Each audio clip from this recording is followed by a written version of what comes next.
Artisti in Villa Razzolini Rodin in Asolo. Noi, a dire la verità, Elisabetta l'avevamo conosciuta al Ninà, avevamo visto le sue opere al Ninà di Maser e ci erano piaciute, così abbiamo passato il nome agli organizzatori qua di Villa Razzolini. Grazie. Per farti avere gli inviti. Raccontaci un po' chi sei e cosa fai di bello. Allora, sono Elisabetta Bisconcin, dipingo principalmente olio su tela, comunque anche acquarelli, e mi dedico anche alla ceramica, oltre a mamma. A tempo pieno. A tempo pieno praticamente. Pieno, sì. E come questa passione, quando l'hai scoperta e come si è sviluppata? Da piccola, poi ho avuto la fortuna, insomma, di poter studiare sempre inerente in ambito creativo e poi l'esperienza.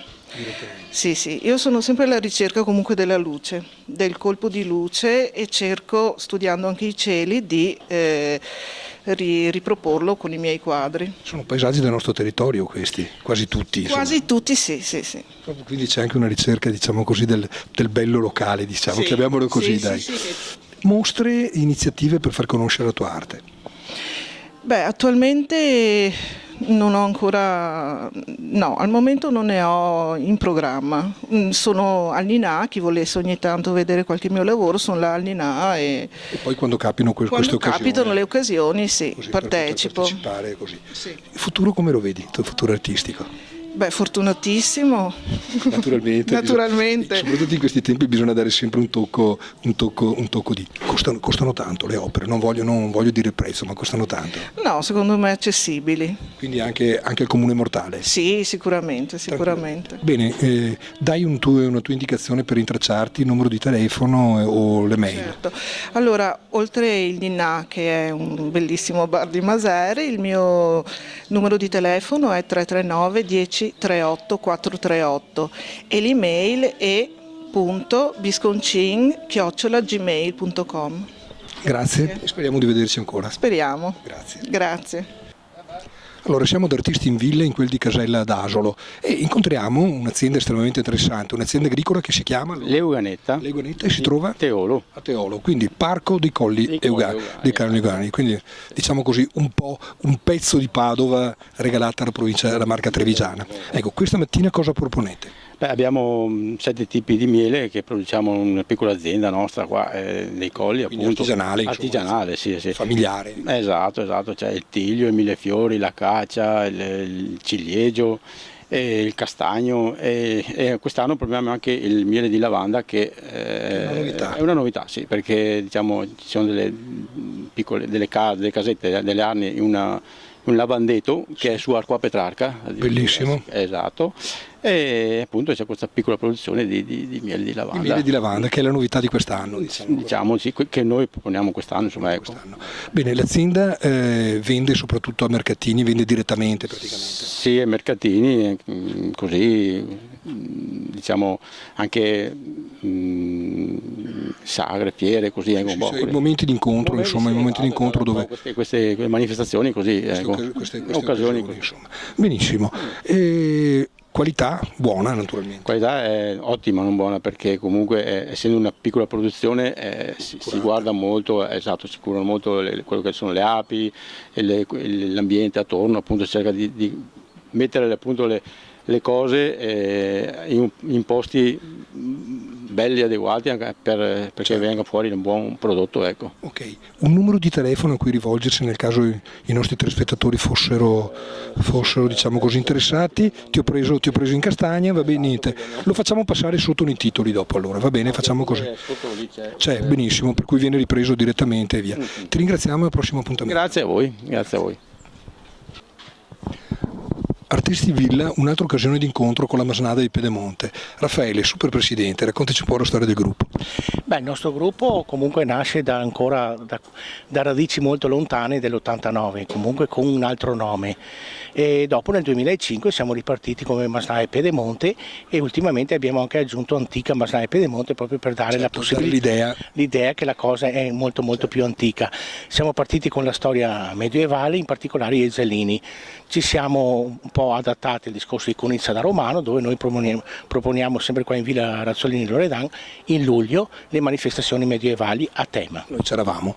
Noi c'eravamo, voi c'eravate veramente, e abbiamo fatto veramente una cosa molto molto bella, e quindi la riproponiamo anche il prossimo anno, che è l'11-12 di luglio.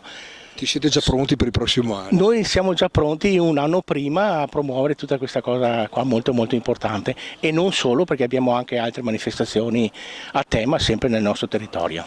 La rete di borghi europei del gusto organizza la prima settimana di dicembre l'incontro delle terre della storia qua in Villa Razzolini. È ovvio che ti abbiamo invitato, può essere un'occasione importante anche per voi per essere conosciuti a livello europeo. Ma molto importante, perché comunque la nostra manifestazione su Conizza da Romano è titolata a livello nazionale, perché siamo i primi che abbiamo trattato Conizza da Romano, e noi in questo spettro possiamo esserci veramente grande e possiamo proprio centrare proprio in questa cosa qua. Possiamo svelare anche un piccolo segreto, che noi della rete di borghi europei del gusto abbiamo affidato proprio a Raffaella Lamasnada la regia degli inviti degli altri borghi veneti, nazionali e anche a livello europeo, proprio per presentare uno spettro di occasioni e di incontro completamente nuova. Bisogna dare a chi sa, giusto? Questo senz'altro. Comunque noi abbiamo tutti i contatti giusti per far arrivare qui da ogni parte d'Italia, del Veneto, ma anche a livello europeo senza nessun problema. Bene, adesso cominciamo il viaggio, andiamo a vedere un po' questo campo, no? Insieme. Aspetta un attimo che però andiamo là davanti insieme. Tappa allora del nostro rosario medievale, chiamiamolo così, no? Qua dove siamo? Qui ci sta molto molto bene. Vorrei far intervenire Riccardo, che lui spiega a puntino cos'è questo banco, e quindi lascio la parola a Riccardo. Bene Riccardo, allora ci spostiamo vicino a Riccardo, dici pure allora cos'è di bello. Dunque, questo è un banco con una piccola raccolta di prodotti naturali come si usavano un tempo. Abbiamo le colle qui davanti, abbiamo le resine e le vernici, abbiamo altri prodotti, le cere, abbiamo prodotti minerali, prodotti per la concia, le fibre tessili. Le fibre tessili principali sono 4, c'è la canapa, il lino, la lana, la seta. Il cotone non è presente, non perché non ci fosse, perché il cotone arrivava dall'Africa, era un prodotto molto molto di nicchia e era presente ma in minima parte, mentre questi erano i prodotti principali. La seta portata da Marco Polo, mentre gli altri erano prodotti già ampiamente usati. Spostiamoci per di qua. Qui abbiamo un'altra selezione di prodotti, abbiamo degli attrezzi che servivano per la produzione dei cordoncini. Abbiamo delle riproduzioni di bicchieri medievali in vetro soffiato, abbiamo delle riproduzioni in bronzo di fibbie, fibule, croci e materiale per confezionare le cinture. Bellissimo. E poi tutti i saponi. E poi tutti i saponi prodotti con prodotti naturali, con olio, con sego. Con l'acqua e la soda si fa il sapone. Un tempo facevano la lisciva con la cenere per produrre il sapone. Eccezionale. Poi ultima parte, diciamo così, aspetta che mi sposto anch'io così possiamo metterci di fianco. Ok. Qui abbiamo una selezione di armi giocattolo, che però sono sempre riproduzioni di origine fedeli. Questa è un'arma quattrocentesca, questa è una balestra del 1200. Queste qui sono daghe a rondelle, queste sono spade, una mano e mezza. Queste qua sono tutte armi in asta, a parte questa che sono le asce barbute, sono ritrovamenti del 1200, mentre queste sono armi in asta che venivano utilizzate per la difesa della prima linea. I contadini che non avevano armature usavano queste armi con aste molto lunghe che servivano per difendere la posizione esattamente. E abbiamo gli archi, abbiamo i parabracci d'arciere e abbiamo le ciabatte di feltro. E il feltro è conosciuto fin dall'antichità, è una delle prime forme di tessitura. Il nome della città di Feltre deriva dalla lavorazione del feltro. Grazie Riccardo, continuiamo il nostro itinerario. Seconda tappa del rosario medievale, l'ho chiamata io, diciamo così. Siete?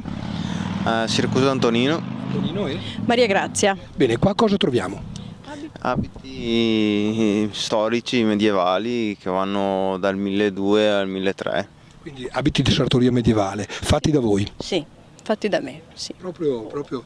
Ogni pezzo, sì. Abbiamo la sarta proprio ufficiale, la sarta medievale, diciamo così. Incontrano le curiosità della gente questo tipo di... Sì, abbastanza, soprattutto quando copricapi imbottite sarebbero per riparare dai colpi degli armigeri che andavano in battaglia. E tanta gente, come i vestiari degli uomini, le calzebraghe, si fermano sì per curiosità. Sì. È una passione o un lavoro? Passione. Passione. È lavoro che però mi appassiona abbastanza. L'ha presa, diciamo Sì, così. l'ho preso proprio. Proprio come- È vero. Grazie, continuiamo il nostro itinerario intanto.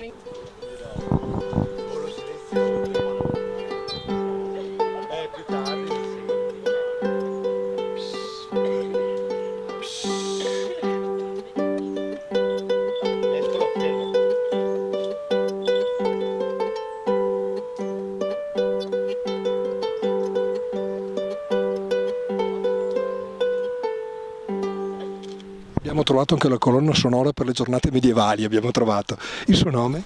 Adelaide da Marcon. Quindi Adelaide ha proprio il nome anche medievale, porca miseria, vero? In un certo Diciamo senso. che è il nome d'arte. Nome d'arte. Oltre a questa bellissima musica di arpa, cosa troviamo in questa stazione? Allora, io, come dice il mio stemma, More Mariorum, per cui secondo gli usi degli antichi. Cerco di ricostruire,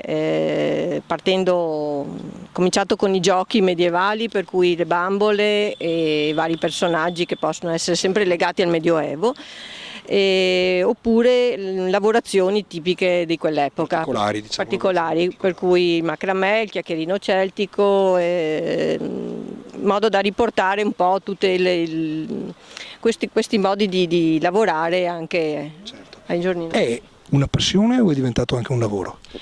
È nato come passione, per un po' è stato un po' un lavoro, adesso continua come passione, diciamo. Un po' l'una, un po' l'altra. Beh, ma noi vi inviteremo a venire poi a dicembre, abbiamo in Villa Razzolini l'incontro di borghi medievali della storia e quindi so che siete di Marcon, siete già nel menù di invito per il prossimo appuntamento. Grazie Adelaide, veramente. Grazie a voi. Non poteva mancare una tappa importante, la falconeria attrae sempre, no? Vero Dennis?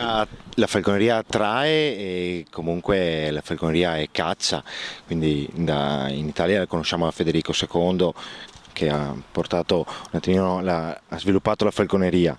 Si fa ancora falconeria a tutt'oggi e attrae e soprattutto fa anche didattica, perché andiamo a spiegare realmente i vari esemplari. Dimmi che cos'hai qua allora, perché è una curiosità, scusami, che così. Sì. Beh, ad esempio qui abbiamo un maschietto di gufo reale, è un rapace notturno. È uno dei più grandi rapaci notturni. Poi abbiamo, come rapaci notturni, abbiamo anche i due barbagianni, che sono due fratellini Storici. Sì, i barbagianni. Poi qui abbiamo i falconi.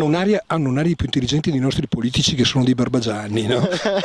Beh, senza ombra di dubbio. La battuta l'ho fatta io, non ti responsabilizzo.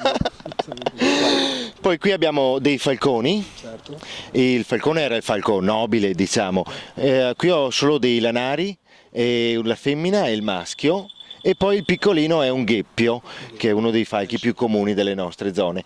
Di là poi abbiamo delle poiane americane, che sono delle poiane di Harris, utilizzate da una ventina d'anni in falconeria. Rispondono bene, rispondono. È un rapace di basso volo e è l'unico rapace che collabora in gruppo, fa dei veri e propri branchi. Infatti viene chiamato anche falco lupo per questa tecnica che ha. E in fondo abbiamo Nespolo, che è il nostro avvoltoio. È un avvoltoio molto reale, cioè voglio dire, no, nel senso che ha un bel portamento. È uno dei più piccoli avvoltoi, però è molto simpatico, è quasi la nostra mascotte, diciamo. Quello lo manderemo nei consigli regionali, quelli che si comprano le mutande, glielo molliamo dietro, gli rimolliamo. Potrebbe essere un ottimo argomento. Poi in queste feste facciamo anche le dimostrazioni di volo, dove andiamo proprio a far vedere come si riesce a collaborare con questi animali. I bambini impazziscono, penso. Beh, senza ombra di dubbio, sì, ma anche gli adulti comunque, sì. In fondo siamo tutti bambini, no? Il fanciullino che c'è dentro ognuno di noi. Sì, infatti. Dennis, ti ringrazio veramente, al prossimo appuntamento. Ciao. Bene, grazie. Altra tappa del rosario medievale, come l'ho chiamato io, no?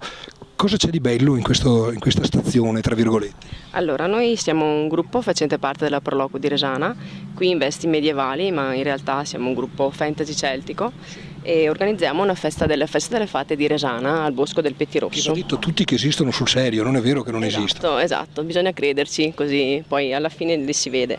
Niente, organizziamo questa festa per i bambini completamente gratuita al Bosco del Pettirosso a Resana l'1, il 2, il 3, l'8, il 9 e il 10 di maggio 2015. Esatto. Siete già pronti per la prossima edizione? Attivando, assolutamente. Passione, da dove proviene questa passione del vostro gruppo? Ma fondamentalmente un gruppo di amici, un po' una grande famiglia, a titolo completamente gratuito, e facciamo queste cose per i bambini fondamentalmente e poi anche per i grandi, un po' di magia per grandi e piccini. Anche a voi, insieme a Raffaele, stendiamo un invito. A dicembre ci saranno gli incontri di borghi medievali del Consiglio d'Europa qua a Villa Razzolini. Vi inviteremo a raccontare la vostra storia, perché è un momento, insomma, importante in cui ci si può valorizzare almeno insomma, la passione che porti almeno conoscenza e soddisfazione, voglio dire, del lavoro. Io sto cercando sempre degli spunti per prendere in giro i politici di qualsiasi colore siano. Le fate, non avete qualche fata cattiva da mollargli dietro? Ne abbiamo più di qualcuna. Nella storia, sì, assolutamente sì. Bene. Ci sono molte fate, la fata nera, la fata delle tenebre, la fata del fuoco, ci sono, sì. Ne abbiamo parecchie. Sì. Ecco, allora mi chiederemo dei consigli per poter sopprimere qualche politico in più, no? In questa Italietta benedetta, va bene? Va bene, molto volentieri. Sentite l'adesione unanime quando si parla di queste cose, al di là dei colori, perché tanto non voglio fare qualunquismo dicendo che sono tutti uguali, ma è vero, sono tutti uguali. Grazie. Grazie a lei, grazie a voi.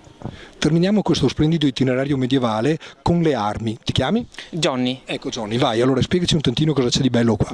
Allora, nell'ambito medievale c'erano vari tipi di armi e diciamo di cose di protezione. Noi qui ne abbiamo un piccolo esempio, abbiamo gli scudi e abbiamo le spade, però c'erano anche coltelli e altre cose. Queste venivano usate sia in combattimento sia...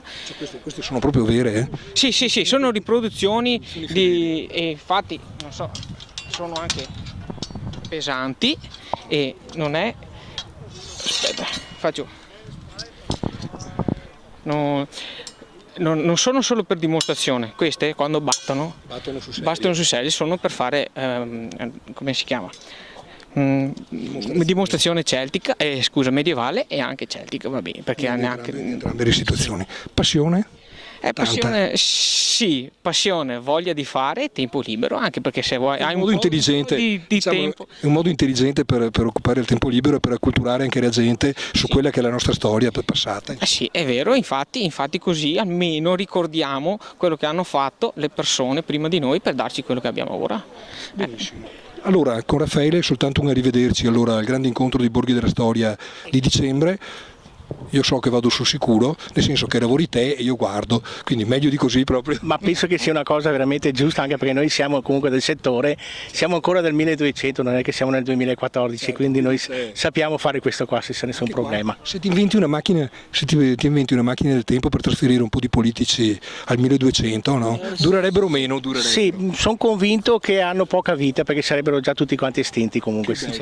Musica per le mie orecchie. Potremmo metterli alla gogna. Che bello. Ecco, allora, tra le fate cattive che gli molleremo dietro, no? Tra le fate cattive del gruppo di Resana, questo tuo spunto bellissimo della gogna, organizzeremo una festa, politici e le punizioni esemplari per quelli che non fanno niente, cioè quasi tutti.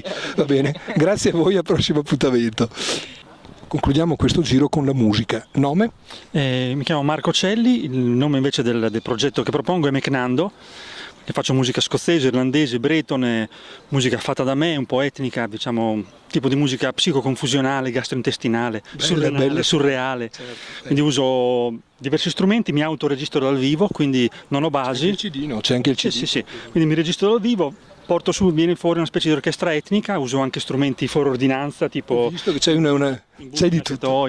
Sì. È una ricerca tua personale questa? Sì, è musica, diciamo, sia tradizionale che sperimentale insieme. No? Per passione o per lavoro? L'ho sempre fatto per passione, ma adesso sono 2 anni che lo faccio per lavoro.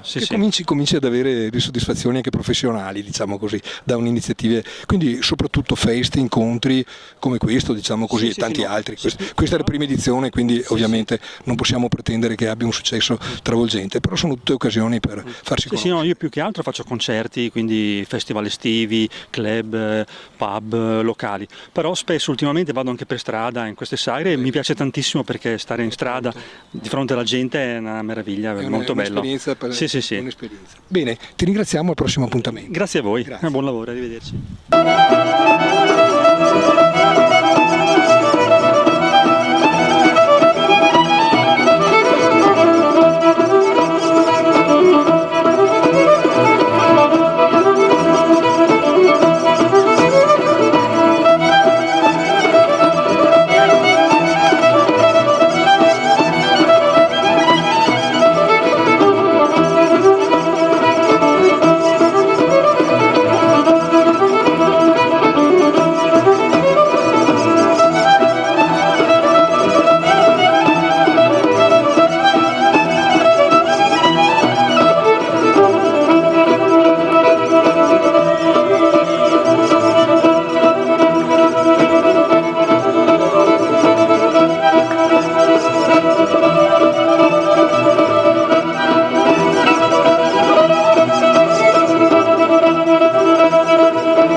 like 3